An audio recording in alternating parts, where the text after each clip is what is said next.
Hey my friends, this is Kalam here. In this tutorial I'm going to show you how you can delete an extension from your Chrome browsers. And you can use a PC or laptop or same way.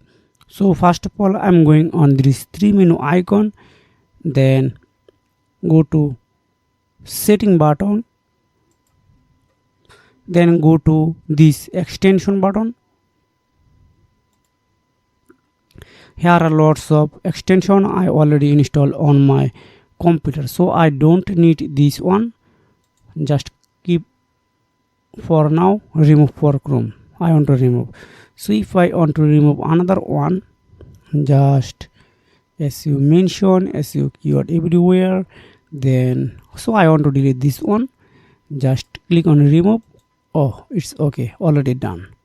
So this is a method you can delete it any Chrome extension from your computer with easy way.